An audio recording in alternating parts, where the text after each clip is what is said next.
Hi guys, hope you're all well. Now, in today's lesson, we're going to do something a little bit different. It's not just a grammar lesson, but it's common mistakes.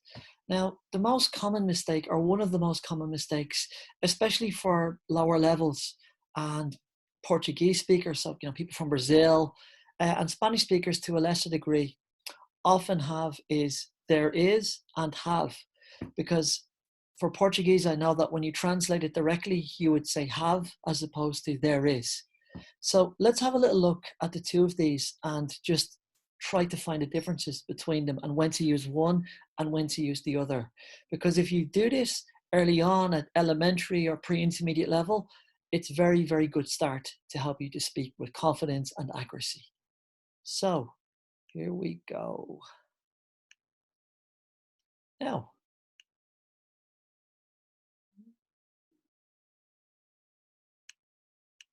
okay, so slideshow.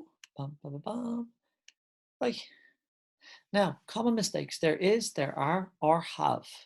So, first of all, there is and there are. We use there is and there are to say that somebody or something exists. Okay. So, in English, we don't really say, you know, on the bed exists a phone. We don't really say that. We would say there is a phone on the bed, just like this. So have a look at this. In Dublin, there are a lot of pubs, or in Rio, there are a lot of beaches, which basically means that in Dublin, lots of pubs exist, or in Rio, lots of beaches exist. But we say there are and there are. Okay, so you use there is with singular. So there is a big statue in the city centre, etc. And there are plus plurals. So there are two statues in the city centre. Okay, now we use this to describe things. So when you're talking about your house, maybe your hometown, your city, your country, you're going to use this because you're talking about the things that exist there. Okay, so just easy example. It'd be something like, I used the phone example earlier because, so I could say, oh, look, on the bed, there is a phone and a notepad. Okay, so depending on what it starts with. So if you want to start with a plural, so imagine there's two pens or something, you would say, on the phone, there are, sorry, on the bed, there are two phones, a phone and a notepad. But if you're starting it with something that's singular, you would say, on the bed, there is a phone, two pens, and a notepad. Just like this, okay? That's how you're describing things. Now, have and has. So we don't say in Dublin have a lot of pubs or in Rio have a lot of beaches. No, no, no. Okay. Have in this case means to possess something. Okay. So for example, I have a phone. Okay. It's mine. I have a dog. He has a car. Now, usually we use, when we're talking about possessions, okay, it's usually about people. So okay, we usually use it for people, but it's also possible to use it in the context of places. So you can say Dublin has a lot of pubs, Rio has a lot of beaches. Okay, so Dublin possesses a lot of pubs, and Rio possesses a lot of beaches. Okay, so just the difference being this, something like, I have a phone, I possess a phone. Okay, but in this case, you would say there is a phone on the bed. One of them means if I say I have, or you have, he has, she has, it's something that belongs to them. Okay. But if I say there is or there are, it means it exists, just like this. And there is a difference with this. So in Ireland, there are a lot of sheep. So in Ireland, a lot of sheep exist. Or Ireland has a lot of sheep. Ireland possesses a lot of sheep. And that's your fundamental difference there. Okay. The have and has, it possesses. I don't know, like he has a brand new car. She has a phone, and so on, like this, guys. But when I say there is and there are, it means it exists. And we use this to describe things. So have a look at these exercises, guys. It says complete these sentences using either there is, there are, or have and then has. Take 2 minutes and press pause. And when you're ready, try it again. Okay.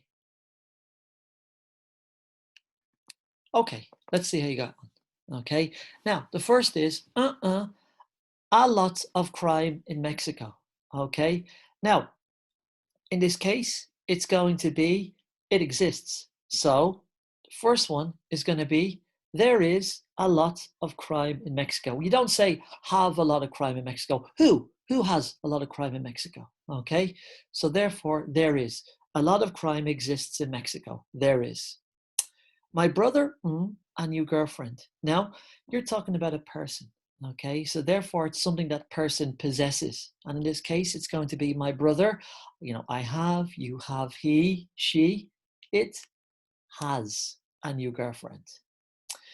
In my country, too many corrupt politicians. So in my country, this is a problem that exists. So in my country, there are too many corrupt politicians. Now, Dublin, a lot of parks. Dublin maybe possesses a lot of parks. So Dublin has a lot of parks. In Dublin, a lot of parks. So what I want to say in the second one is that a lot of parks exist in this place. So there are, in Dublin, there are a lot of parks. And then a bottle of water on the table. It's going to be, it exists. It's going to be, there is a bottle of water on the table. It's there is because it's singular. And then number 5, it's there are because it's plural. 1 park, 2 parks, lots of parks, plural. Okay, so that's essentially it, guys. And just be careful with it. So when you're talking about describing things, your house, your hometown, your home city, you're going to use the there is and there are structure. So in my city, there are a lot of beautiful parks. There are many pubs. There is an amazing monument called a spire, and so on like this. If you say have, you're talking about things that you possess. So I have a car, a phone, a notepad, or whatever it is that you want to talk about. But be careful. If you say in Brazil or in Ireland, you say there is or there are, because you want to say this exists in that place, as opposed to in Ireland have blah, blah, blah. That doesn't make sense. It's going to be in Ireland or in Brazil have a lot of beautiful beaches and so on like this. Okay, that's all, guys. Have a lovely day, and I hope that's helped a little bit. Bye-bye.